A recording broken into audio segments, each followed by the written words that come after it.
এবারের ঈদে অর্গানিক মেহেদি দিয়ে কিরকম একটা রেজাল্ট পেয়েছি সেটাই শেয়ার করব তোমাদের সাথে। চলো ব্লগটা শুরু করি। হ্যালো এভরিওয়ান, আসসালামু আলাইকুম। কি অবস্থা সবার? This is me Tapasi, welcome back to my another new blog. ফার্স্টেই দেখতে পাচ্ছ যে এখানে আমার হাতে রয়েছে দুইটা অর্গানিক মেহেদি। এবারের আমার ইচ্ছা ছিল আমি অর্গানিক মেহেদি ইউজ করব। এর আগে যতগুলো ঈদ করেছি তখন আমি কাবেরি অথবা প্রেম দুলহান এই টাইপের মেহেদি দিয়ে কিন্তু মেহেদি পরা হয়েছে। এখন যেহেতু অর্গানিক মেহেদিটা খুব বেশি চলছে, সবাই ইউজ করছে কম বেশি, তাই ভাবলাম যে এবার আমি একটু অর্গানিক মেহেদিটা ট্রাই করে দেখি। আজকে আমার মেহেদিটা আমি পরছি না, প্রত্যেকবার নিজের মেহেদি নিজেই পরি, তবে আজকে আমার মেহেদিটা পরিয়ে দিচ্ছে একটা আপু।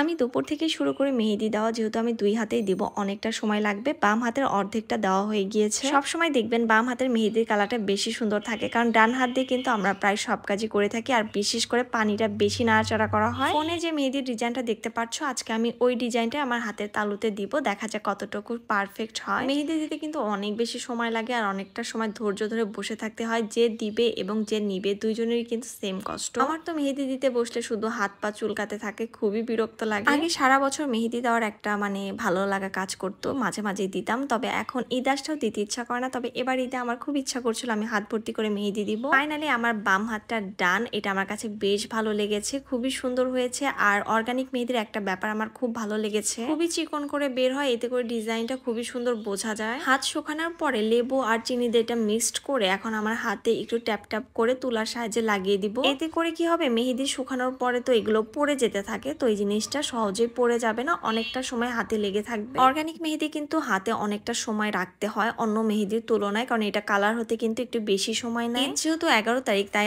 আমি 9 তারিখেই কিন্তু এই মেহেদিটা হাতে লাগিয়েছি। কমপক্ষে 5-6 ঘন্টা তো হাতে মেহেদিটা রাখতেই হবে, এবং ভালো কালারের জন্য কিন্তু অনেকেই অনেক কিছু করে থাকে। বেশি গাঢ় কালারের জন্য অনেকে লবঙ্গ ফ্রাই প্যানে দিয়ে ওইটাকে গরম করে দুই পাশে হাতটা কিন্তু ছেঁকে নেয়। অলরেডি আমার ঈদের জন্য মেহেদি দুই হাতে দেওয়াই ডান, তবে আমার কাছে বাম হাতের মেহেদিটা বেশি ভালো লেগেছে। অর্গানিক মেহেদি কিন্তু ডিপ ফ্রিজে রাখতে হয়, তো আমি দেওয়ার 20 মিনিট আগে কিন্তু এটা বের করে রেখেছি, এতে করে মেহেদিটা খুব ভালোভাবে বের হতে থাকে। এইটা হচ্ছে ইফতারের পরে আমার হাতের এইরকম অবস্থা। আমার তখনও মেহেদি কিন্তু তুলি না। রাতে শোয়ার আগে আমি মেহেদির উপরের যে গুড়ি গুড়ি জিনিসগুলো থাকে, আমি ওগুলোকে হাত দিয়ে এভাবে তুলে নিয়েছি, একদমই পানি দিয়ে এগুলো তুলিনি। আমার মতো আপনারাও চেষ্টা করবেন অর্গানিক মেহেদি হাতে দিলে পানি না হাতানোর। এত বেশি সুন্দর কালার এসেছে তখনই। আমার কিন্তু মেহেদির এই অরেঞ্জ টাইপের কালারটা আমার কাছে বেশি ভালো লাগে। আমি তো যেহেতু প্রথমবার অর্গানিক মেহেদি দিলাম, আমার অভিজ্ঞতা বলতে গেলে আমার খুবই ভালো লেগেছে। আমি এতটা আশাই করিনি যে এত সুন্দর কালার হবে, তবে 24 ঘন্টা পর কিন্তু এই কালারটা আরো বেশি সুন্দরভাবে ফুটে উঠবে। এরপরে আমি শেষ রাতের দিকে উঠে দেখি যে আমার হাতে কিন্তু আর একটু ডিপ কালার চলে এসেছে। এই ডিপ কালারটা আমার কাছে আরো বেশি ভালো লাগছিল। তো লাস্টে এটাই বলবো, 200 টাকা দিয়ে অর্গানিক মেহেদি কিনে আমি স্যাটিসফাই। আমার তো বেশ ভালো লেগেছে, আপনারাও ট্রাই করে দেখবেন।